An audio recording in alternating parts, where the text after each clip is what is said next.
coming. My name is Justin Gravely. I'm a member of the CUNY LPE collective here at the law school, and I'm excited to have this conversation with you all during a crucial time in our city's history. So to start, the LPE Night School is a collaboration between LPE NYC and CUNY Law that is designed to introduce people to law and political economy, or LPE. From growing inequality to further entrenching hierarchies of race, class, gender, and identity, law is inextricably bound up with many of our most pressing problems. But dominant ways of analyzing law can obscure its role in social and economic life. LPE approaches seek to show the ways the law structures our distinctive political economy in order to develop better tools for making social change. The Night School is here tonight for the first time at CUNY Law, New York City's only public law school. Yep, give it up, CUNY Law. And the only law school dedicated to producing public interest attorneys in New York.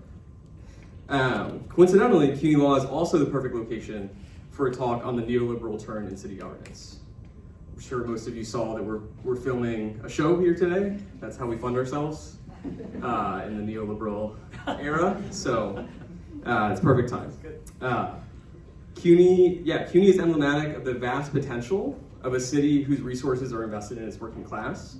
But as I just said, it also represents the failures of neoliberalism. Despite CUNY managing to be free for over a century, this policy was wiped out in the wake of the fiscal crises of the 1970s, along with many of the cherished public goods New York City residents once enjoyed at little to no cost.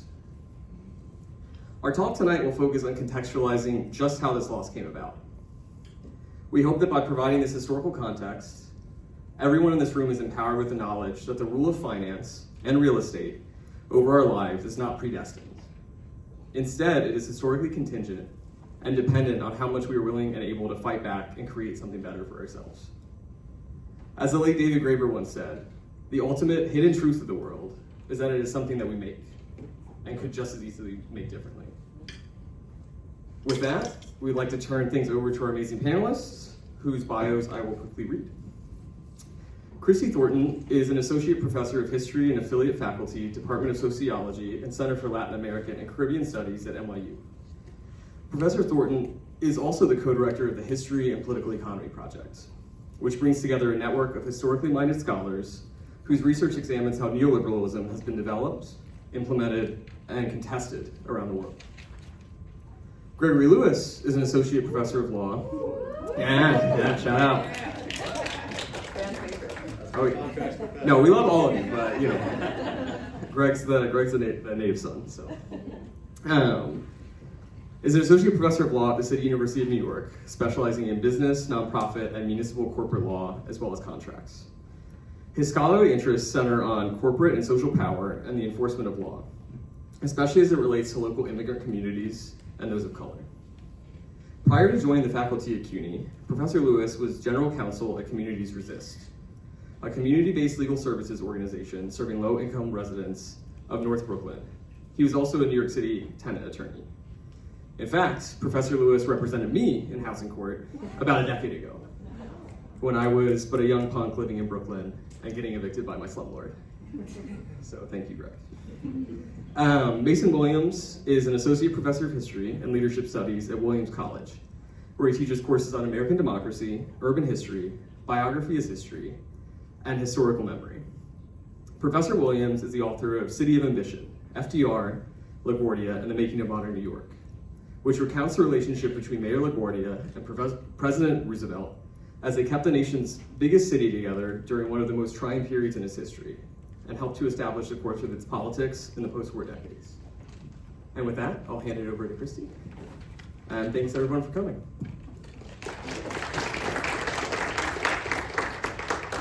Great. Well, thank you all so much for being here. It's a real honor for me to be here, to have been asked to be part of this LPE Night School. I'm a huge LPE fan, despite having absolutely nothing to do with law school, with the legal training, with any background in any of that whatsoever. I've long been a huge fan of the LPE project, so I'm really excited to be here to talk a little bit about the history of what we call this process of neoliberalization in New York and how it created the New York that we live in today, and how, as we said, we might begin to undo it. I thought it might be good to start as a kind of baseline, and because we have Mason here who has written the book and then apparently a new book on this that will illuminate these things, start talking about maybe what we think of as this kind of golden age that was lost after the 1970s crisis, right? The era where municipal government was actually oriented toward a more inclusive social order. So Mesa, can you just kind of set the stage for us about the kinds of policies, legal frameworks, et cetera, that underpinned the relative prosperity and relative equality that existed in New York before we hit that crisis in the late 60s, early 70s? Thank you all for being here. First off, I'm sure it's a very busy time in the semester, and I'm very excited to hear what you all think about all of this.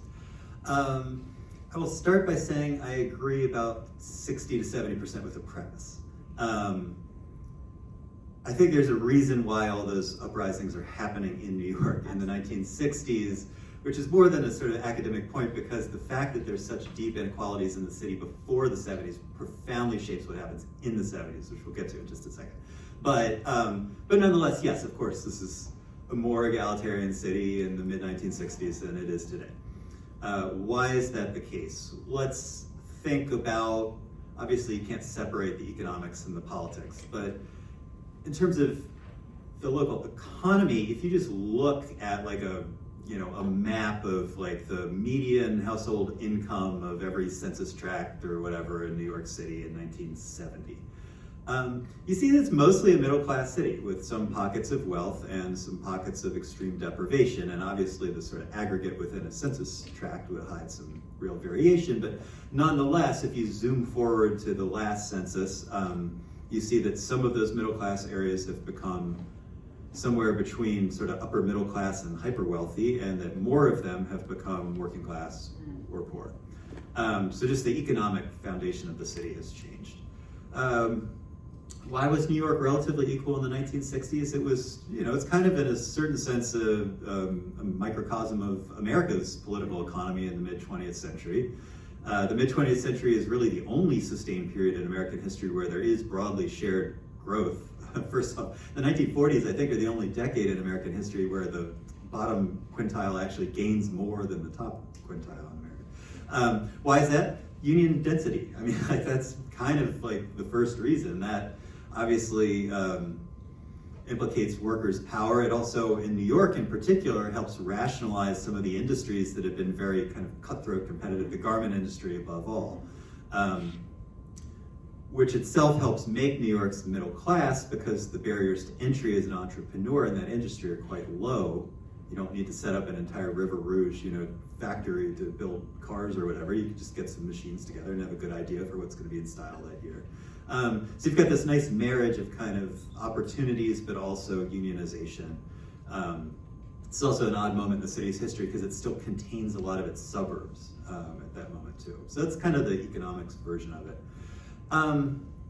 New York, partly because it has such a robust labor movement, also because it has a peculiar experience of the New Deal, comes into the 60s with a very robust set of social institutions. The idea is that if you're a citizen of this city, then you shouldn't have to buy social goods and services. I don't mean to exaggerate that, but there are public health clinics, there are daycares, there's public housing, not enough of it, but nonetheless more than anywhere else. The subway fare is low, there's rent regulation on the housing. It's part of the meaning of what it is to be a citizen, and that's really kind of built into the city's political culture at that time. Right, and obviously one of the provisions was free public education here at the City University, and so to that point, would have been one of those kind of public goods that was understood as something that the government was intended to provide. So then, of course, comes the crisis of the 1970s, and maybe everyone can sort of signal 1975, the crisis of the 1970s, and we know that something fundamentally changed at that point. But I'm interested in thinking about the shifts that happened that, really began to lay the stage for the city that we have come to live in there. And so, one of the things that was happening obviously was the extent to which the city found itself unable to continue borrowing and was therefore faced with bankruptcy.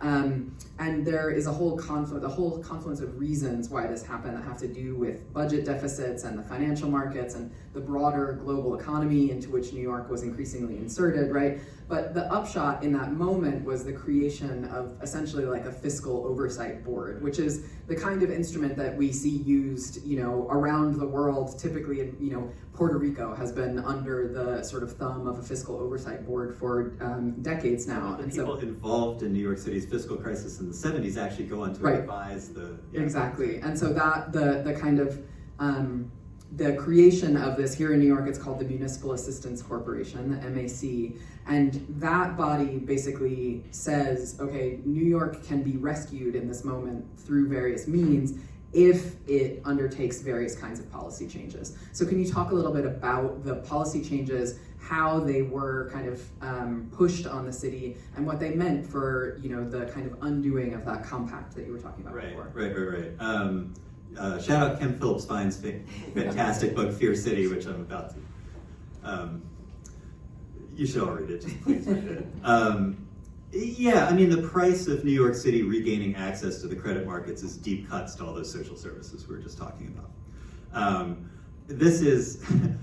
But it just blows my mind we're now kind of only now trying to recover all of this stuff in some ways, right? So it's like Bernie Sanders in 2015-16 says we should have free college, free public college in America. He grew up in a city that had that. Zoran Mamdani is now campaigning on, free municipal childcare. Like, a bunch of childcare facilities got closed as a consequence of the fiscal crisis in the 1970s. So yes, deep cuts to public services, to public goods. Not all of them go away, but even the ones that remain, there's a sort of diminishment of a sense of like public institutions being of value. They become the ones that survive sort of second option, facilities or goods or whatever if you can't buy something better in the marketplace, and that was not quite the sort of social vision of the city before. Two other points. So I mentioned that the inequalities of the 60s are really important. Like the housing stock of New York is starting to be abandoned to deteriorate, terrible landlords. Like that goes back to the late 1960s. The sort of crisis phase of the housing situation goes back to the late 1960s, and it's because of this sort of nexus of racialized city building, FHA and redlining and steering and all of that, with deindustrialization, racial discrimination in hiring, and so forth. And you just can't sustain a city that's that unequal in lots of ways. That's what contributes to white flight, which then contributes to even more landlord dereliction and eventually the infamous arson incidents from the 70s onward. The sort of crisis within the public school system goes back to the mid-1960s over segregation and eventually the conflict over community control. What I'm saying is that the fiscal crisis comes in on top of all these kind of longer running crises of city life and does much more to make them, the resolution of the fiscal crisis, which ends the fiscal crisis, actually just makes all those other crises worse. Right? There's not the money to go into the housing stock that would have maintained the viability of the marginal housing stock that would have made the arson business model not make sense. There are a bunch of young, talented, primarily Black and Puerto Rican teachers and paraprofessionals who get laid off from the public school system. They're still doing catch up on just maintenance basically in the public school system into the 1990s, right? It's it's for people who managed to get New York to avoid the worst, possible consequences of the fiscal crisis. That era of the sort of mid to late 70s is look, we did it. We kept the city solvent, but at tremendous cost. Right. And I wonder about the extent to which, I guess this is for both of you, the extent to which that moment is both sort of consequence and then also cause of the sort of massive uprisings that are happening with regard to civil rights and Black power and, you know, these kinds of questions. You have groups like the Young Lords and the Panthers and these kinds of things operating in the city. And so, you know, one of the things that I think frequently gets said about the CUNY system, for example, is that, you know, at the moment in which you begin to get the kind of massive enrollment of students of color, you know, sort of overwhelmingly, that's the moment when the fiscal crisis comes in and imposes tuition and makes it so that that is no longer sort of a free resource for that. So is there something to be said about the kind of racial and ethnic politics of this moment that is reflected in both the kind of private sector capitalist impulses and what the government is doing that is important to think about? I'll just say something quickly, and I'd love to hear what Gregory has to say about this and just in general to bring you into the conversation because I shouldn't be talking so much. You mentioned like the sort of MAC and the Emergency Financial Control Board is essentially taking budgeting out of the democratic politics. Right, exactly. One way of understanding the fiscal crisis is that it is effectively, and in some ways in intent, a demobilization of democratic politics and citizenship. And that hits the social movements, and there's a reason probably why it hits the social movements of the 60s. And one of the tragedies of this whole thing is you go from like this moment of really kind of robust, promising, they're youth movements too, right? It's worth remembering that.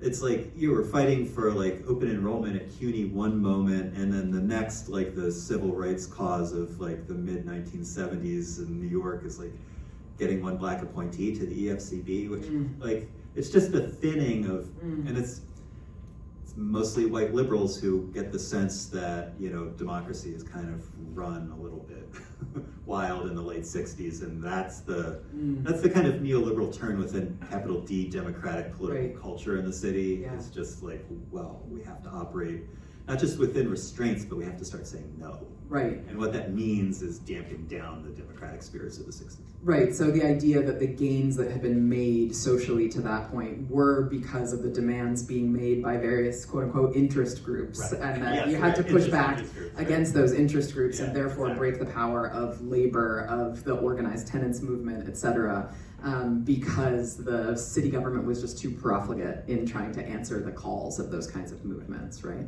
So that sort of move to the technocratic, I really like the way you put it, sort of removing financial control from any kind of democratic oversight. There's a parallel story to be told there about policing, I think that we could talk about as well.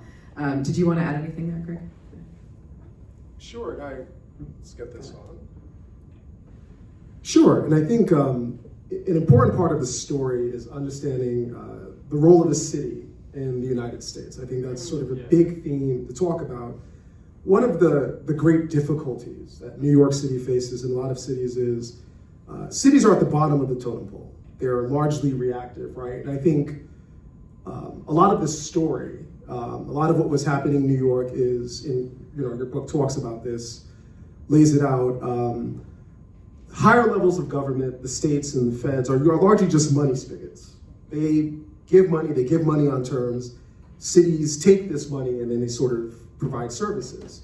The story is that the money that during this era of prosperity when it was coming in abundance, this is the way that you can never divorce the discussion of race and class.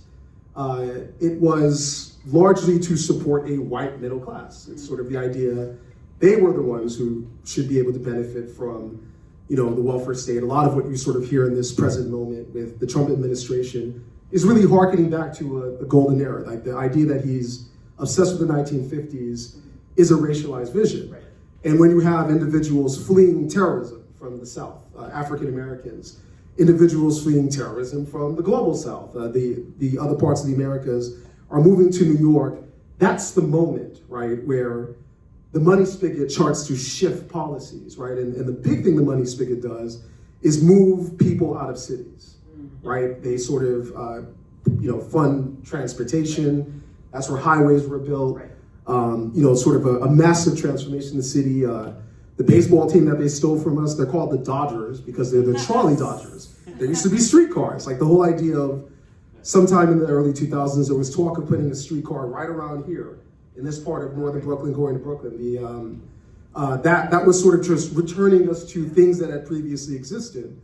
And so that's part of the problem. Cities are reactive, right? Cities do not get to determine what the money spigot is. They only can respond to it, and whatever the spigot funds is what the spigot funds. And so that's part of the leverage of this story. So impossible to divorce changes such as, the reaction to individuals moving from other parts of the country.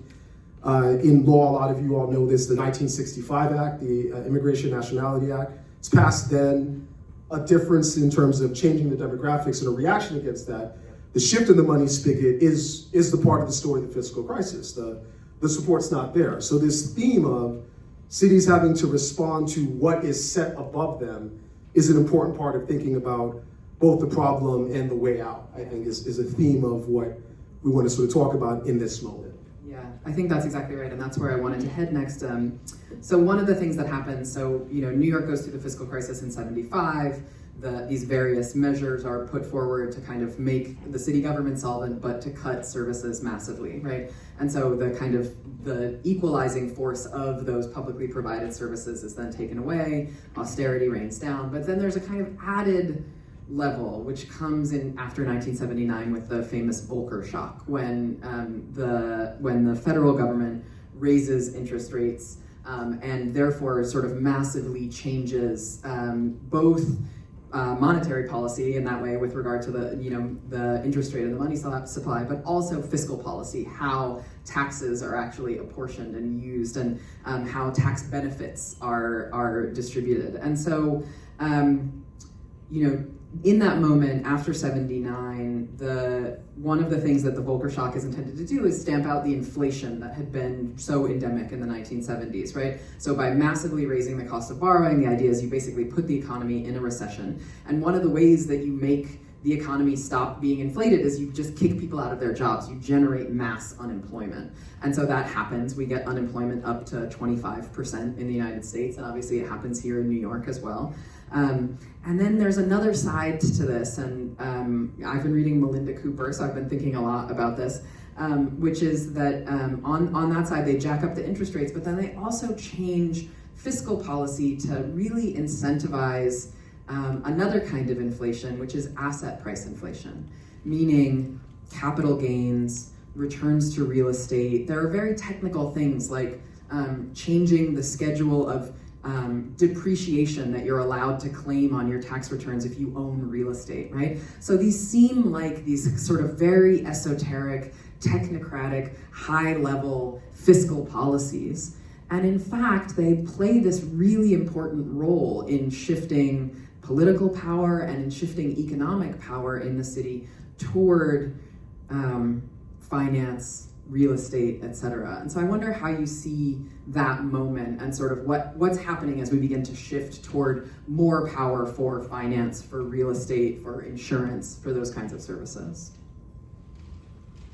So again, I think the theme here is because cities are reactive, the sort of grace of the Law and Political Economy project, why we want to collaborate with others, historians, economists, is, largely the law is largely a question of power, and, how society should think and be organized is what comes from these other insights, right? And so a big piece of this is cities react to the tax code. Cities don't really control the tax code, certainly not the federal level. States have to compete, and so states tend to really follow the federal tax code. It sets everything. And so, two stories, I'll sort of go from practice, I think, capture this moment, right? About where cities come in, the lesson here about there are things cities can do and do better about. There are value decisions cities can make. And when they don't do these things, that's where the problems start, but cities don't control the tax code. The two stories is, I'll tell a political story. In terms of one of the responses to asset inflation is the city of New York in 1993, after the 1980s, the whole, exactly what you're sort of describing, this attempt to, the federal tax code props up the idea of real estate as being heavily valuable, right? And so that is reflected in state tax policy. There are incentives to try to build or rehabilitate housing you get a property tax cut. Right. That still doesn't generate enough housing. And so in 93, what the city council does is one of the sort of idea that the fiscal crisis wasn't actually the beginning, it was the culmination of this, is in the early 70s during these troubles, the state of New York passed a law. It is called the Ertstadt law, just sort of describe it as a policy matter. It says cities can't be more generous with rent regulation than the state. The state is essentially the ceiling. You could be less generous, you can do whatever you want, but you can't be more generous. So in 93, the city council, in an attempt to try to deal with the idea of getting wealth in here, takes the law of rent regulation that was entirely under the city's control. It's called the Rent Stabilization Law. And they insert a provision in it that says, well, anytime someone moves out of an apartment, this apartment can no longer be rent regulated. And part of the story I'm going to sort of tell involves, here's sort of the political story about better decisions or better thinking about state policy. A lot of people voted for it, but famously, one of the people who voted for it was a state senator in Brooklyn, DeLon. And in voting for it in 93, years after the fact, DeLon was primaried by Julia Salazar, whom we may all know, she won the election. He regretted the vote. He regretted the vote, but he said in 1993, and this part is true, this can't be divorced from the story, anything else is dishonest. He said in 93, it was inconceivable. He voted for it because they set the amount at $2,000. It was inconceivable that Bushel could ever get to $2,000. He sort of was thinking, that's a Manhattan thing. That's how he justified it, right? That's where the need for, in this moment, I think part of the school is to think, cities can do better, even though they're low on the totem pole and reactive, by having imagination and thought and foresight in dealing with the market, right? Because that was just a complete lack of imagination. That was an inability to think a part of New York City on the subway line. That is the advantage that New York City will always have with real estate. That is why real estate is always going to be valuable here. That's why, never say never, 75 scares everyone. But New York can always come back because the basic infrastructure for rental is here, built by and subsidized by New York City. City gives that, it's a giveaway at all times, if you want to consider it that way. So that should be leveraged. Couldn't imagine places on the L line that you are now thinking the L line? Shiny and everything. In 93, just couldn't imagine that it would ever be that way. And that is a failure of imagination. Regretted the vote, but couldn't sort of think about that. And so you would have remembered that by having perspectives from economists and historians and understanding, in this event, for example, the MTA was originally privatized. There were 3 private lines. The city had to step in and sort of deal with that. So lack of imagination, a lack of memory. So that's sort of the first story to sort of be told about sort of the asset inflation and sort of the responses that cause problems. The second story is that 93 vote opened the door to the state stepping in 4 years later and passing a comprehensive series of changes to the rent regulation laws that were only undone in 2019. Right. Those of you who might be doing housing work and are practicing under that, it took that long. But there was a political moment that was opened by the city indicating, we're not going to assume control, we're not going to leverage our power to allow in this new model where the spigot that federal policy set up is to go get the money from private actors, to not structure that in such a way that the money comes in a way that benefits, that continues the social citizenship. I'll talk about ways that that's possible, right? Cities can regulate private actors to produce these outcomes, and in many ways they have to, because that's the paradigm that we're in. But if you don't do that, you don't think about these, you don't sort of have that imagination, that's where you sort of create, or in many ways, put the problem on steroids. That problem is sort of just to flag another book of stories about this, about the work, as Justin mentioned, I worked in North Brooklyn. D.W. Gibson wrote a book called The Edge Becomes the Center, and tells stories about things that reflect how that lack of imagination led to horrors. Landlords destroying property. I mean, sending individuals to jackhammer the floors of tenants' buildings to try to get city enforcement, perversely, to get city enforcement to come in and say people couldn't live there because it's unsafe, to get them out of these, to flip these units, right? The lack of imagination does cause real harm, and caused real harm for decades after an unimaginative political decision was made. Should I pick up on the rent Yeah. regulation story? Okay, so we started by talking about the Volcker shock, right? The consequence of it's not just the Volcker shock, but that's a huge part of it. The consequence of it is that the Wall Street / corporate / consulting / insurance industries grow hugely. Some of that is big money. A lot of it is recent college grads who are, PMC types who are not making that much, but they're making more than working class New Yorkers. They put a lot of pressure on the city's housing stock, right? Especially in the choice neighborhoods. And landlords recognize the opportunity to make profits off of this, but are constrained by the rent regulation system. So what do you see in the 1980s? First off, you see just an awful lot of often violent harassment by landlords.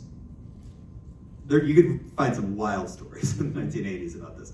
You also see the beginning of a concerted campaign by the real estate industry and associated folks who want to depict rent regulation as something like a subsidy, oftentimes for people who don't need it. Right. They pick up on with Mamdani. Just saying.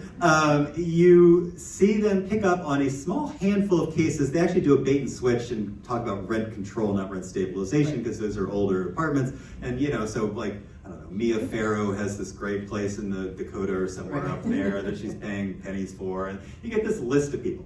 All of which, by the way, spelled out in a best-selling book by, not by Donald Trump, by his ghostwriter, but he actually, that's like one of the places this story about like this being a subsidy to people who don't need it goes mainstream, actually, is from Trump's Art of the Deal. Wow. And those are precisely the stories that the landlord organizations are advertising on the eve of that city council vote. It's like, this is actually for people who don't need it.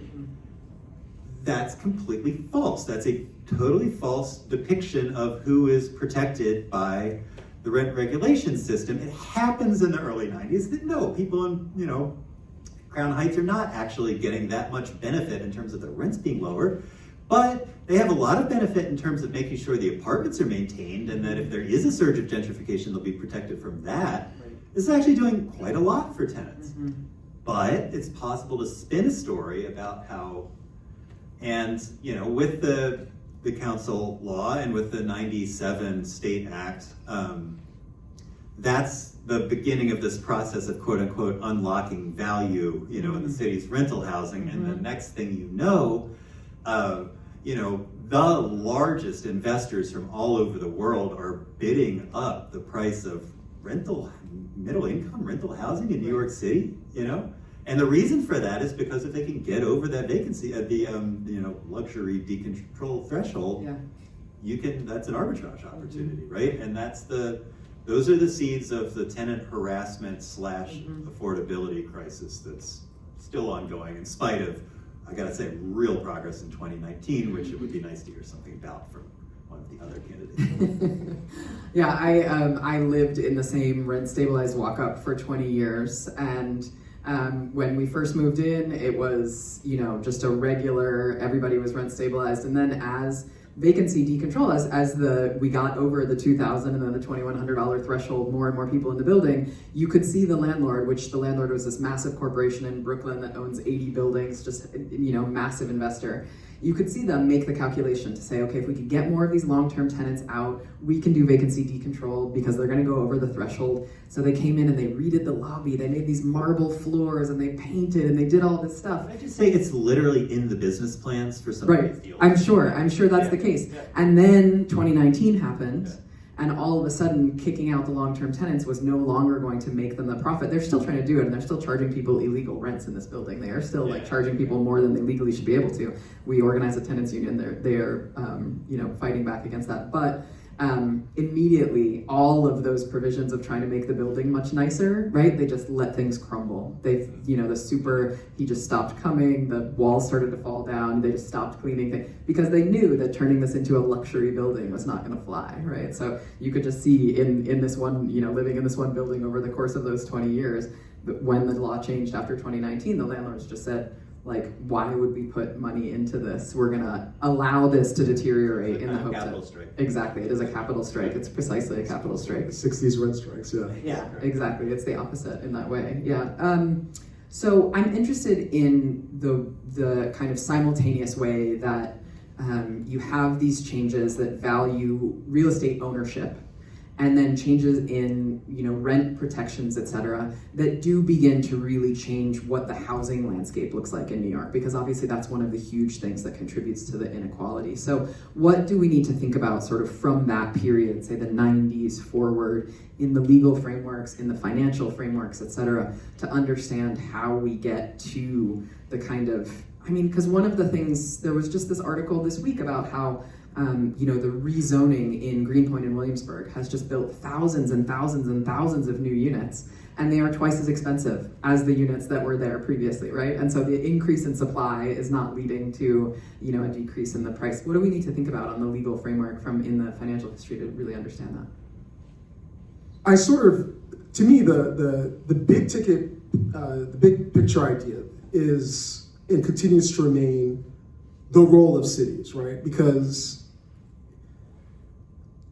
being on the bottom of the totem pole means you're not the sort of government that can stop people from leaving, that can sort of control, you don't have enough leverage, right? Like, for example, in these stories in the 1970s fiscal crisis, Wall Street has forever been threatening to move the stock exchange to Jersey City. They can do that. It's a different state. And if they do that, New York can't do anything about that, right? And so from this framework, I think the big story, right, it's not merely the lack of imagination that leads to these bad decisions. For example, the council, using the power under that law that said you can't be more generous, you're free to be less, freely being less generous in a way that just didn't have any foresight, right? Like the failure of appreciation, the sort of like, there's a lot of the things people are talking about is this abundance agenda, right? And somehow in this city of social citizenship, there has been a lack of appreciation of what New York has in terms of leverage and advantage, and sort of have confidence in that and use that confidence to engage with, private sector actors as federal policy forces the cities to now do, right? Again, in the previous story, the federal government provided a great deal of funding. Public housing was built with federal funds. Mitchell-Lama housing was built with federal funds and sort of state funds. These things have dried up. The cities have to react to where they are. That's sort of the story. But lack of imagination is not only this lack of confidence that sort of, doesn't allow someone to realize there's a 24-hour public transit system that charges below market public transit. I think you're not going anywhere and you're going to build. And part of that leverage and confidence is to say, remember, real estate capital doesn't go into other states, other cities that lack these sort of resources and charge $4,000 of rent. It can't. No one will pay that because of so that piece of it. But the other piece of it is, I sort of think a part of the city story is a lack of imagination, right? A lot of things feel inadequate. The lack of imagination to take affirmative steps, so I want to clarify rather. A lot of these things feel inaccurate because they are inadequate rather because they come so very late. Like something like mandatory inclusionary housing with the de Blasio administration. The concept of inclusionary housing started in the Koch administration, right? The short version of it is the city sort of has said, we as a city under the legal framework control land use. That is a settled legal policy that, quite frankly, lots of folks like. It's actually the one form of land use that conservatives like, because it explains why 75% of land in the United States is zoned for single-family housing. It's why you don't have large apartment buildings in the suburbs. The technical legal term for this, and Professor Whitlow and Hortus Noble, they tell you this one, it's Euclidean zoning. It's the City of Euclid decision from a long time ago that says cities can basically do whatever they want with land use. Mandatory inclusionary housing was an idea to say, we'll leverage our power over land use to say, if we allow you to build on housing that was not zoned for residential housing, and that's a big part of the New York City story, especially here, the border of, around Newton Creek. Right. All of this is in certain part from the perspective of federal policy, the Rust Belt. There were factories here. If you can't tell from looking at that, a lot of industry was happened here. These areas were previously zoned for manufacturing uses only. MIA says that if you change that type of zoning, or if you allow folks to build more than the zoning allows, you have to designate a certain segment of that housing as permanently affordable, or below market is probably the better way of using that housing. Now, if it feels inadequate, it came probably about 20 years too late. But it's a great idea, and that's, again, part of the lack of imagination. Sort of the theme I will hammer home as part of this being a night school for those of you who are thinking about the moment and are excited about the moment is the brains, the intelligence, the hustle needs to happen at the city level. The city level is actually the form of government that is most dynamic. It needs to change. Things happen in the market. It's going to manifest in the city first. That's where the energy needs to be. But often it feels like it's the inverse, where folks are very much focused on what's happening at the federal level. The city becomes a place that folks don't pour their energy or thinking or don't want to work in. But this is the space where all of those ideas that sort of, both the lack of imagination that allows you to capitulate to bad actors, bad private actors who have no interest in being good citizens and providing any benefits, capitulate to them, and the lack of imagination that doesn't allow for thinking of how can we incentivize, how can we leverage how can we force all of this activity on private actors. And I think a part of that story, the last sort of thing I'll talk about the legal framework, is another piece of in Mason's book that sort of, another scholar I mentioned only because this work I feel is underread. William Novak. William Novak is at Michigan. And what he writes about is, he pushes back at the idea that a lot of people learned that in the 19th century there was no government. He says, that's not true at all. There was government. It was at the states. And the states exercised what was called regulation in the common good. They were all up in the world to try to get benefits for society. And one of the subjects Justin mentioned I sort of teaches in terms of business law, the movement from in corporate law to the way that we now have limited liability business corporations that anyone can file is a story that took place in the 19th century. It wasn't like that for a lot of US history. Early in US history, you had to go to a state legislature and ask them for permission to do business to get what's called a special charter. And they would set terms and make it limited. The movement away from special chartering to now the regime that you are used to, anyone can file and you can be forever, it's called the regime of general incorporation, was based on legislatures' empirical assessment of values to society. Private business was forced to build bridges, build railroads, provide transit, build housing. And the idea here of behind it is Pennsylvania is one of the first states to have a general incorporation law in 1835. And in the law explaining what they were doing, they sort of said, well, we've seen that corporations provide public benefits. That's cool, we'll let them do this. But we will always exercise our regulatory authority to see to it that they remember their duties to society.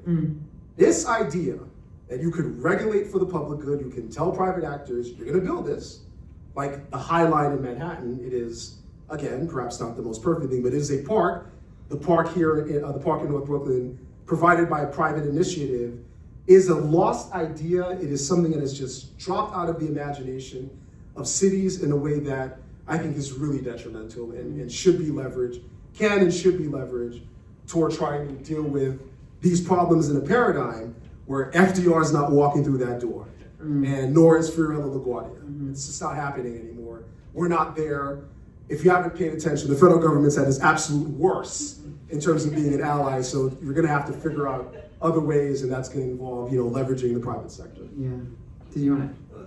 with my historian's hat on, I'm going to toss something out there that I have no idea how to think about from a political or legal perspective, which is New York City has had a massive, affordable, low-rent housing program since, let's say, the mid-1990s. And we don't talk about it because it's not legal. It is informal housing, oftentimes, illegally subletted basement apartments. Mm-hmm. These are obviously very difficult to measure, but as best we can tell, the number that exists in the city is about the same number of units that exist at NYCHA at this point. Wow. Again, all of this is developed, during this period where the city and the state, largely because of the absence of the federal role, certainly not been meeting the need for legitimate, deeply affordable housing. Mm-hmm. And so, almost by default, partly because politicians, it's just a really interesting phenomenon, right? That is where so much of actually neoliberal New York revolves around informality of one kind or another, right? It's that's the story of the drug economy too, in lots of ways. It's just the absence of entry-level jobs for young people. Right.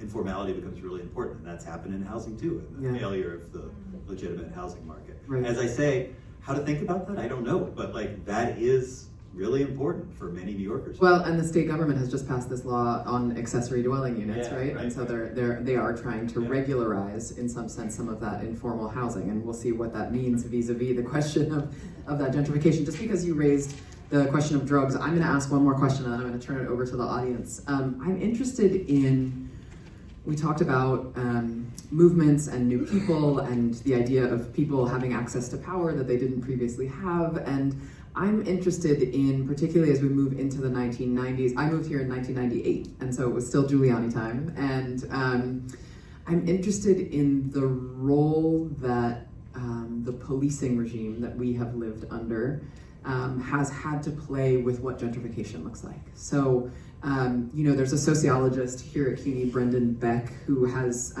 found this study looking at the ways that during the broken windows era and then under stop and frisk under Bloomberg, that massive sort of increases in low-level enforcement, street enforcement, come on the heels of these kind of big developer-led redevelopment. So that is not to say artists moving into Bushwick, but that is to say places where there is a rezoning, where developers are pouring in millions of dollars, then you get higher levels of stop and frisks, et cetera. And so I wonder how you both think about this relationship between policing and gentrification, as a kind of driver of the sorts of inequalities, and how that has implications sort of beyond just thinking about housing prices, but how people experience the city and what the city is like for folks.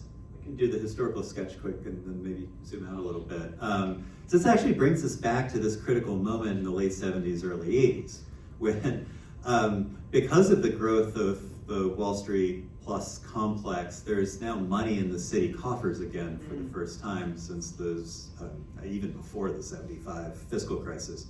Ed Koch, who's the mayor at the time, has a choice on how to spend that, and a disproportionate share of it ends up going to the NYPD. Wow. And they do a very rapid sort of hiring spree that has consequences later on in the 80s because they've sort of dropped training standards and stuff to get people in quickly.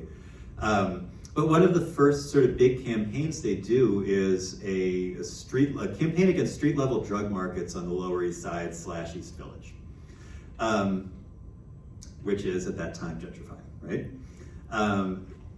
The officials in the NYPD don't think of this as a gentrification project per se, although they also write op-eds in the New York Times saying we're not promoting gentrification here, which makes you wonder a little bit. But I think actually they do it largely just because they're embarrassed at everybody seeing this as a symptom of the department being incompetent to manage public space. Nonetheless, the logic of it is very much broken windows logic, which is that we need to intervene to tip the balance in these neighborhoods, these spaces, toward normative uses that are amenable to middle-class people. A particular kind of social order. And of course, you see evidence, approving coverage, press coverage of these campaigns saying, now people want to move into the neighborhoods, right? And you even see parents of NYU students saying, now I feel safe renting my kid an apartment in the East Village. So it's very much like, whether they think they're doing it intentionally or not, it's almost besides the point in a certain sense, right? The logic of, as the Giuliani, Bratton, version of it becomes known, reclaiming public spaces, right? Reclaiming for whom and for what is the obvious, question to answer, and it's baked into the very logic of what they're doing, and that transcends mayoral administration. Right.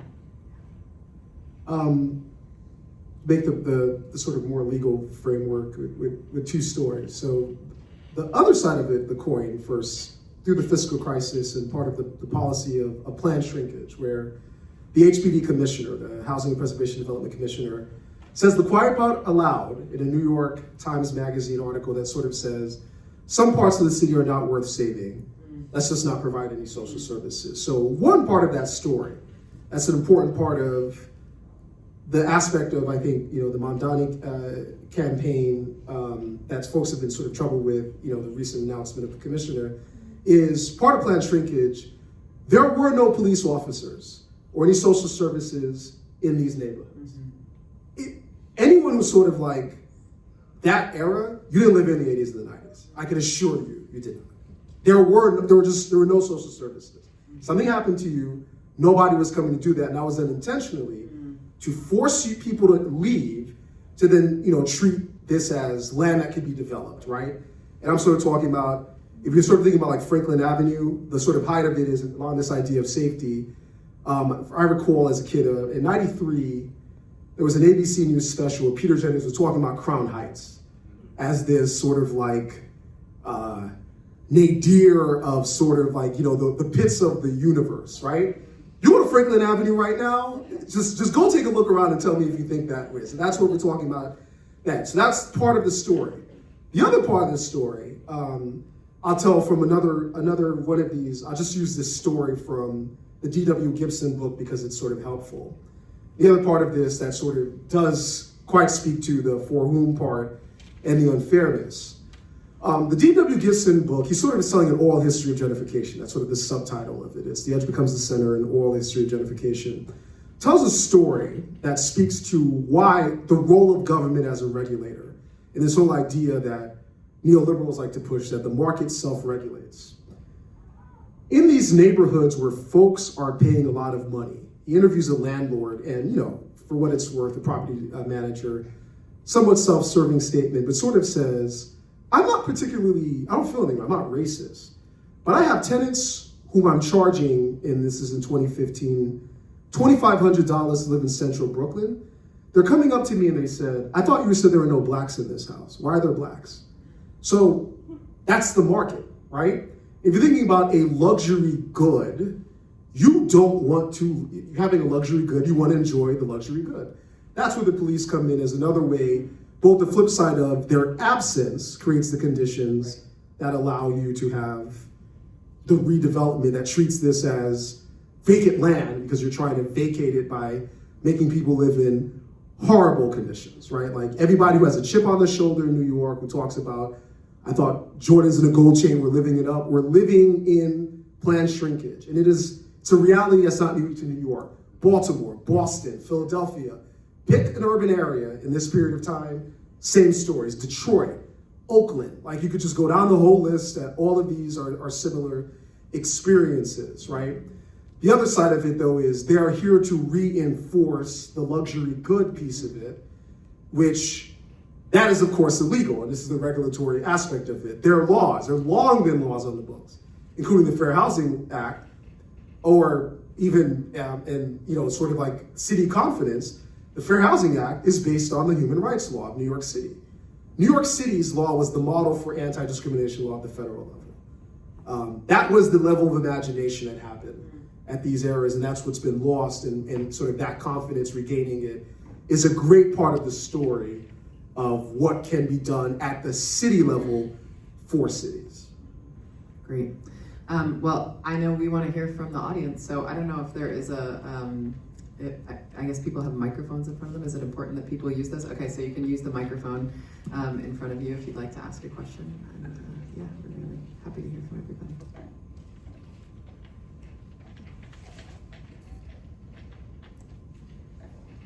Go ahead. Hi, thanks so much for this talk. So, one thing I'm thinking about is that when we look back to this halcyonic era, the 50s, it's about a federal government that's efficient and can actually do things for the people, whether, to whatever degree that's true or not. And today, we're dealing with both the perception and reality that the federal government and then state and city governments are these behemoths that are inefficient and corrupt. And the kind of other key piece of the political left, unions, the large unions also have their corruption issues. And so while I completely agree that cities need to become these more dynamic engines to really lead moving forward, what would be your advice about how to deal with those, again, both perceptions and realities of inefficient governments? And like, if you were, let's say, to talk to Mamdani, who will hopefully be our mayor in a couple of weeks, how would you talk to him with what he needs to get his agenda, beyond the political will, but actually making things happen? Curious, sort of, from what you see in history, how you address that. The question of sort of the bureaucracy, the sort of massive bureaucracy that you have to deal with. I'm up. Oh, easy one. Okay. So I'll weasel out with some historical perspective. So actually, this is one of the not quite in the the municipality is a helpless bureaucracy, but it's something that people faced in the 1970s too. It was incapable, right? And there's a whole sort of variety of kind of DIY up from the grassroots efforts to just sort of step in where the state has failed in the 1970s. A lot of which come to scan as sort of privatization later, but in their own moment or kind of more, communitarian or something like that. That's sort of a be careful what you wish for sort of thing, right? Because there's it's like a pretty quick step from having a sort of business improvement districts start as outer borough phenomena, actually. Like, that's a very good example. It's just like in the context of planned shrinkage, right? Like, Fulton Street Mall is getting nothing from the city. And so, this is a way that you can actually sort of, just improve a place that's been disinvested, right? That model very quickly gets applied to, the Grand Central Partnership and the, Bryant Park, whatever. It becomes a sort of tool of big landlords against small business, actually. To get back to the neoliberalism thing and regulation, what the regulation is often doing is sort of adjudicating disputes between different kinds of capitalist interests, actually. And it's the big capital that wins out. So anyway, that's one starting point. The second thing that I've just been thinking about a lot, sort of apropos Mamdani, is I've been thinking about David Dinkins, whose campaign is the closest analog to Mamdani's primary victory, basically. Dinkins has the Harlow machine, Dinkins has the remnants of the Jackson campaign, he's got some important unions. But nonetheless, toppling Koch is a huge insurgent victory for a kind of labor community organization coalition. And he's actually got lots of plans for what to do upon coming into office, for education, for policing, for economic development. And it's just there's this gap between, the political scientists say there's the first mile of policymaking, but then what you got to pay attention to is the last mile too. And I don't know how you would do this. I'd love to hear from Gregory about it, but coming into office, you need to think more broadly than just how you're going to get your policy enacted. You have to think about the entire governing system that is then going to allow your policy to bed in over the long run. That kind of sort of strategic vision for what you want to do vis-a-vis policy, it's got to be broader than just the law you want. In that vein, yes, that exact last point, because I think it's not just cities. New York City is functionally impossible to govern, right? And I sort of say, their big vision, but it's a product of imagination, right? If you ever read the law, that by which New York City was created, the consolidation, it's to me the most accurate description of New York's reality. It sort of says, an act to consolidate the city of New York and of various communities in and around of New York Harbor. That's practically in certain parts about as much in common as folks have, right?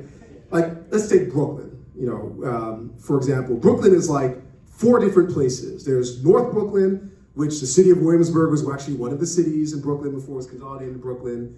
Then you sort of have Central Brooklyn, South Brooklyn, which is, tied to parts of Staten Island. And then you sort of have like the generic, which we call Brownstone, New York, that lives in parts of Park Slope, but not really. Park Slope is traditionally a working class neighborhood that sort of gets like completely forgotten about in this sort of narrative. And that's like, they're all 4 in one borough.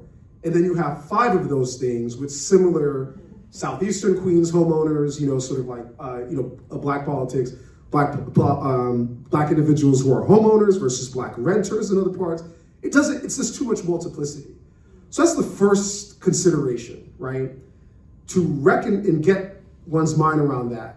The second thing I would sort of say, though, that once one's mind is around that reality, the need to sort of deal with impossible, ungovernable multiplicity, right? There's a book on John Lindsay, the sort of mayor who was right before all this stuff started to happen and sort of, magically pieced out right before it was time to pay the bills, which is called The Ungovernable City, because it's just, and again, and I think like one of the instructive pieces of this is John Lindsay was a Republican.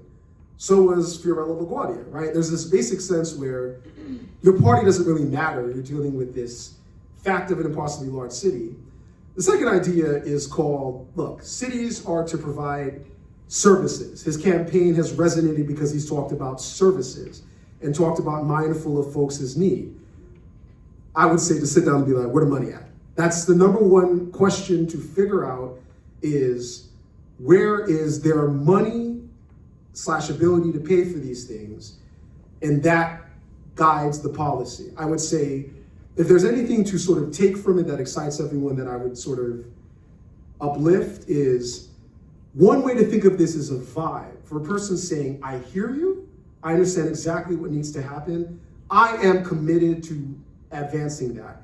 How is always going to be defined by the 2 constraints in politics: events and the political reality of the city as a municipality, right? Immigration policy is outside the power of the city of New York. Federal fiscal policy is outside the thing. Tax policy is outside the power of New York. There's a whole list of things that can't be controlled. What can be controlled is, I want to produce these outcomes.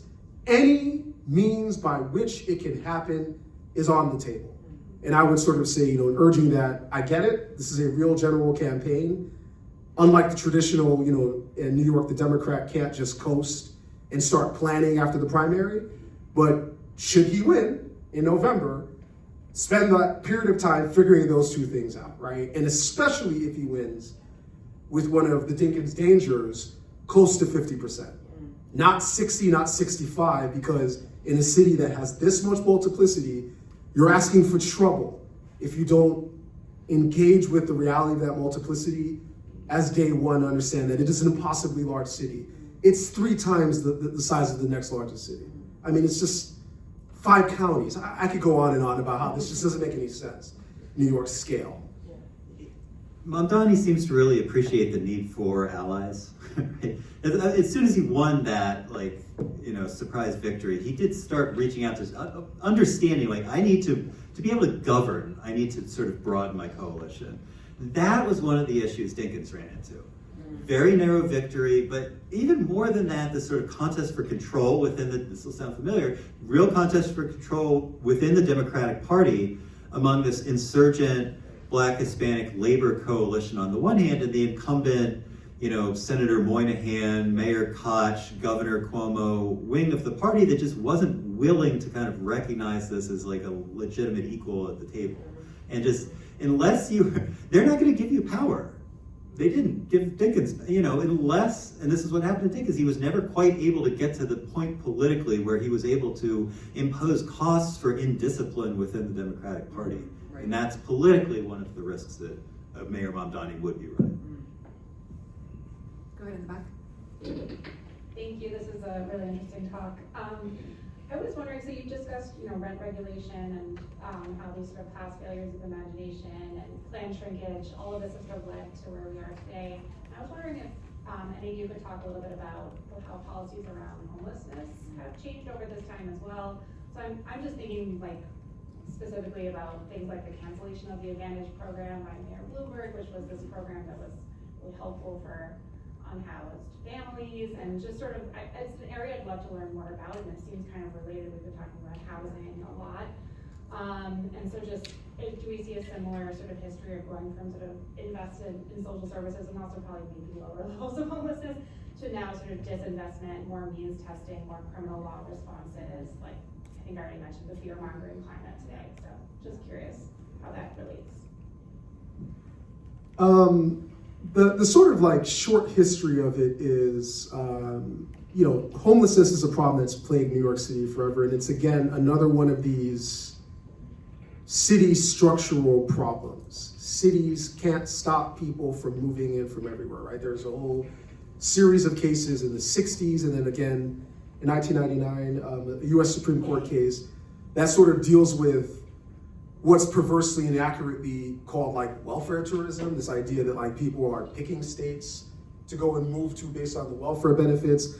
And, states are trying to deal with this, and the basic takeaway is that, anyone who's a US citizen has a right to travel, so you can't stop this, right?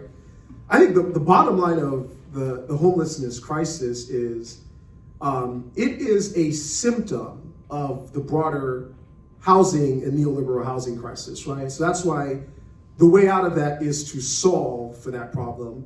Solving for that problem is there just need to be more units of housing, right? And I sort of think, part of that discussion, and again, to sort of like, I know that's always said, so to make it not sound entirely platitudinous, one of the keys is, and I think this is something that Mason alluded to, cities like New York, right? Global cities sort of have like two tiers that are reflected in, I think, one way to describe New York's long-standing social citizenship idea. New York has long pursued, at times with less imagination, less effectiveness, what I like to call the Robin Hood ideal. Folks are committed to New York ideal like, we are going to let as many people in here who have resources, we're going to take them, and we're going to give them to people who do not have. That's sort of the mindset. So I think in terms of the big idea is the tier of folks who want to live here for a period of time or to work in a particular industry or just to be in New York wish to live in certain parts of the city. Then there are other parts of the city where people who are more permanently here, that's where the units need to be. And that's why one of the big conversations is, there are other things in this election, just as you're aware. I gave this civic speech in my contracts law class. I'm gonna roll their eyes again, but there are other things on the ballot that speak to this exact issue, that not just that we need more units, but we need more units in parts of the city that don't have any, right? And I'm gonna get myself in trouble if I name those parts. It's out there, it's part of the balloting, but to give an example of this story is, there was an allusion to Mason made to the Governor Cuomo coalition. That was Mario Cuomo, the first governor. And he sort of came of political age by basically blocking the changes to Forest Hills in Queens and keeping it, I'll admit, quite lovely, but not very dense, if you will notice that. Right? You could be dropped in Forest Hills, and if you were blindfolded and let out, you would look up and you'd be like, am I in a suburb? For that to be in New York City, that is off of a Long Island Railroad line and a subway line. Historically, these are parts of the city that don't have housing, and they're parts of the city that also folks who live here and perhaps have lived here for generations live. That's one of the pieces of, and it's difficult. That takes massive political courage, but that's the ultimate homelessness solution that can happen at the city level. You can't build a wall. You can't check everyone's New York City passports. No such thing. You can't stop people from coming in here. That's sort of settled. You can only deal with the influx of people, and most importantly, tiers of rentals in a market to ensure that there are more units for people who require below market housing, so that they are not displaced, right? Like, you know, to your point about homelessness problem, one of the great phenomenons of the recent period is the phenomenon of, which has been true, but like even more so, working homeless individuals, like individuals who are unhoused, let me actually be clear about that. They are genuinely unhoused in the sense of they have income and means. It's just that rents are so crazy and unaffordable, they can't even find anything in the city where they work and live. And so that's, I think, the solution. Okay, I'm gonna take a couple since we're getting, so I'll take two here. Turtleneck sweater and then you, and then we'll go. Hi, thanks for the talk. I'm gonna ask another housing question. So there seems to be this tension to me of like, obviously we need more units, there aren't enough units. The vacancy rate is like 1%. And then you brought up this multi-tiered structure of housing in order to actually make sure that people who are working class, who are low income can afford to live in that housing. And I know that there are issues around like the current structure for affordable housing in New York City. Nonprofits that do a lot of the housing stock have like way high insurance premium rates. The like SROs don't really exist in the city in a substantive way, and then a lot of the time the like on file SROs that are from nonprofits are like three-quarter houses that are not actually providing services that they're supposed to be providing. So like, are there avenues that the city can take, or maybe even the state can take, to like actually ensure that affordable options are delivered? And then like, what do those avenues look like in the larger policy structure of the city or state? Great. And we'll take one more question. Go ahead, you can ask yours as well.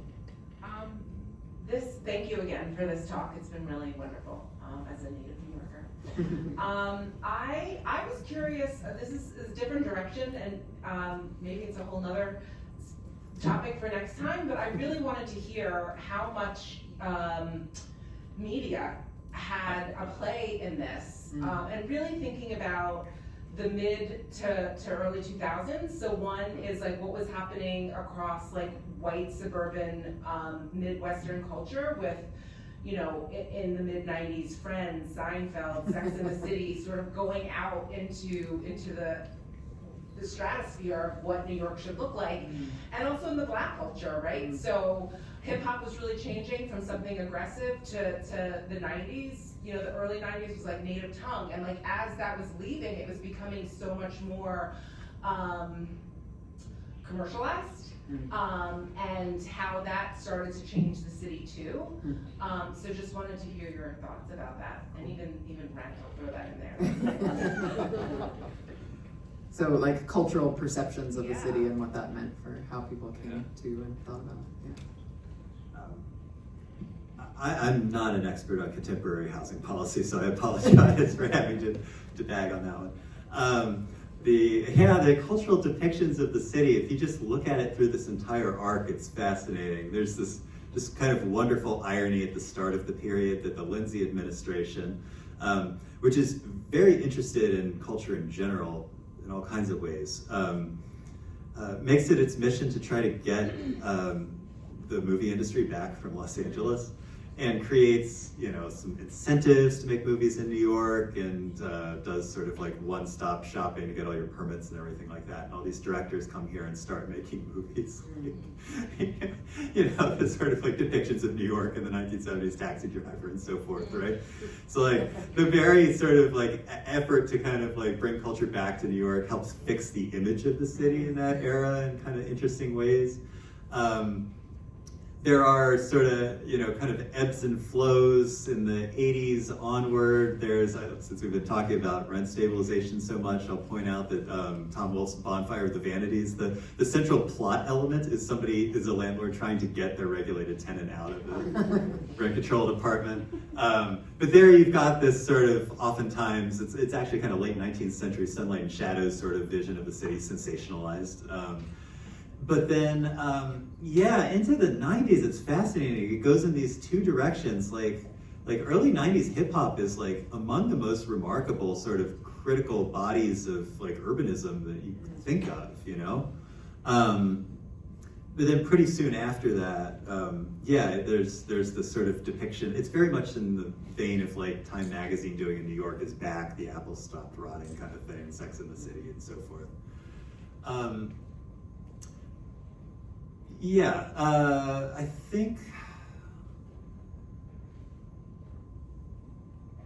I think it would be fair to say that it's interesting where the critical voices on the city come from through this period. I would put it that way, which is that they don't quite get into the sort of center of the culture in some ways, except in ways that aren't where the sort of critical elements of them are lost.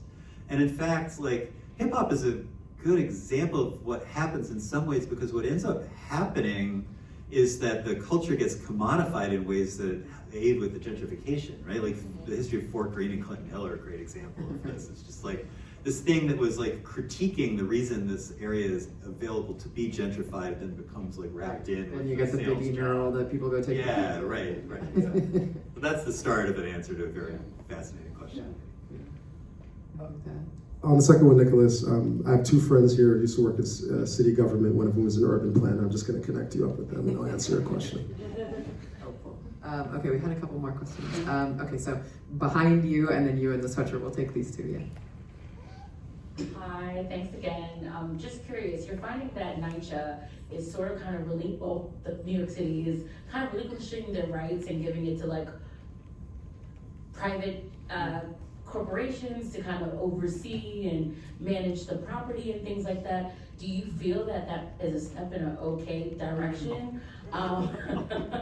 Say that tongue in cheek, so to speak, but like so that New York can kind of get back to regulating as opposed to just like managing and regulating and processing everything and kind of saying, hey, you deal with it, where we have a backlog and all those things. So I was just curious what, I'm just seeing it all over. Thank you. Thank you. Go ahead. Yes, I want to go back to this notion of planned shrinkage. I remember that article, I believe it was by Roger Starr, when it came out in the, I think it was the New York Times Sunday magazine. But what I am not clear on is whether that actually became policy that was implemented.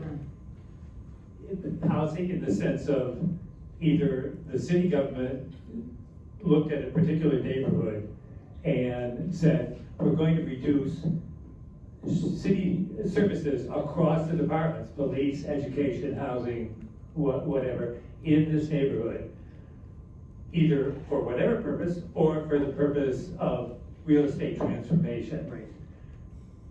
Or did the ruling class bodies like the Real Estate Board of New York or the Partnership for New York, did they ever actually try to direct a policy of planned shrinkage for particular neighborhoods? Yeah. I'm not saying that it didn't happen. Right. I'm just, it's a question of, did it move from, a hypothesis from a right-wing think tank to actual policy? Yeah. So if we put this in Ruth Wilson Gilmore's terms, right, like who organizes organized abandonment? Right. So to the first question about NYCHA.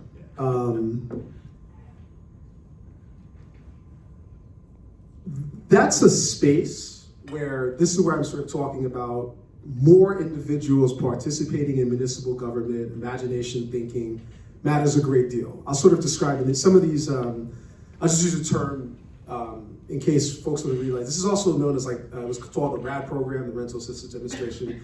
There have been various attempts to deal with a very rapid decline in public housing stock. And I say that because I remember reading a book in 2011 by Nicholas Dagan Bloom, which talked about public housing as a success story.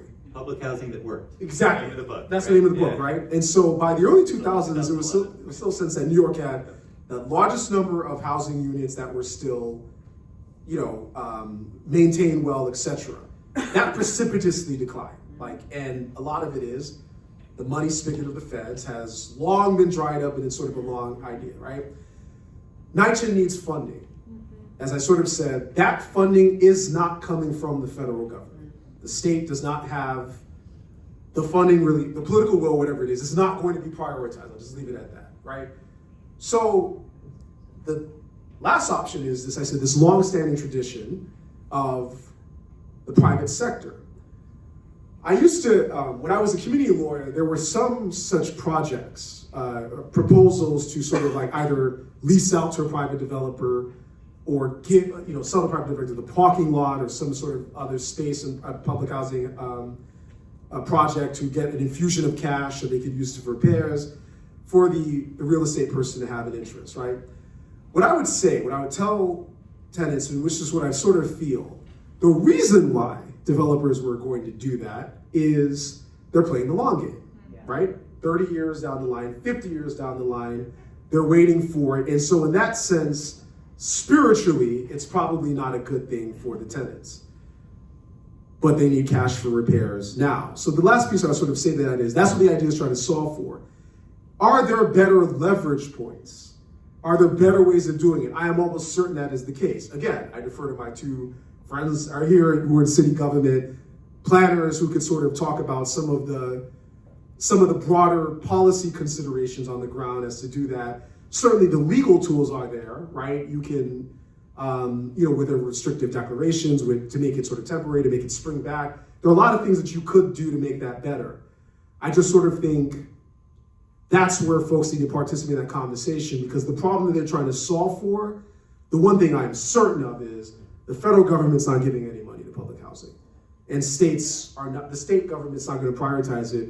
They're trying to solve for a very real problem that continues year after year of folks living in awfully substandard housing, shouldn't be living like that, and sort of, personally I've been very frustrated by a sort of inertia that says the feds should fund it, and nothing happens on the city level and folks live like that. The feds are not going to fund it. That feels like a political cop-out to keep saying the federal government should give $1 trillion. So I just said it right there. It's easy, right? It should just magically happen. It's not going to happen. It has to be solved for. But how it's solved for, again, I'm certain that there are probably better leverage points. There could be more confidence in the negotiation to say, here's all you're going to get. And whether under a lot of these programs, it did feel like developers were getting a long game giveaway that would create a problem 30, 40 years down the road, but I guess it's not today's problem, but it can be done better. So that's essentially my answer on that. That's a wonderful answer. Let's just pause and note, while there's a crisis in NYCHA housing, there are 500,000 people roughly on the wait list to get into NYCHA housing.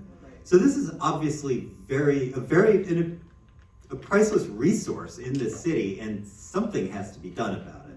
I would just add the other thing I would be thinking about is that, like, the crisis of NYCHA housing appears all of a sudden. The underfunding starts at the federal level in the 1980s, at the state level in the 1990s, and then Bloomberg declines to commit more to it during his administration. So it's like, the roots are but it doesn't look like a crisis. So, just maybe sometime, the subway is a very similar story in some way with the, Summer from Hell or whatever that Mom Donnie mentioned the other night, last night. So I think, there's a lesson there, which is like, you can't actually keep kicking these cans down the road, or else you end up asking precisely the question you did, which is like, does, humanity require that we semi-privatize or privatize it? Like, that's not the kind of choice you want to get stuck with. On planned shrinkage, so the New York City Partnership actually grows out of this organization David Rockefeller helped found to deal with the fiscal crisis called the Business Labor Working Group. Organizations like that in the mid-'70s are much more concerned with like Manhattan redevelopment. Like they want Westway and they want like what becomes the Javits Center. They're not paying that much attention to disinvested communities in the outer boroughs at that stage. And you don't see any sort of like, I don't know, smoking gun, let's just like forget about the, Starr says it, right, obviously, but you do see it actually sort of built into policies that are adopted in a way that's not pinned to some strategic vision like planned shrinkage. You see it in, okay, there's a fiscal crisis, how's the Board of Education gonna respond to this? Well, let's close down and consolidate underutilized schools. Yeah. What does that mean? It means if you're in Central Harlem, parts of Central Harlem, you lose your school, you gotta go somewhere else, right? That effectively is the same thing. The firehouses, for heaven's sake, is another story. Like the Rand Institute tells the Lindsay administration to save money by closing firehouses in the Bronx, which turns out to be a complete disaster, right? So it's there, like as a practice, if not a policy, it's there. And it is organized. It's organized by a sort of general culture among the city's sort of governing classes that this is the way that we should be doing things, right? The triage mentality is effectively institutionalized in the absence of like something that's set out as a plan for plan shrinkage. Well, I think we've come up to our time. If folks have more things that they want to say to our brilliant experts here, please do stick around, come up. But thank you to the LPE project. Thank you to CUNY for hosting us here in the night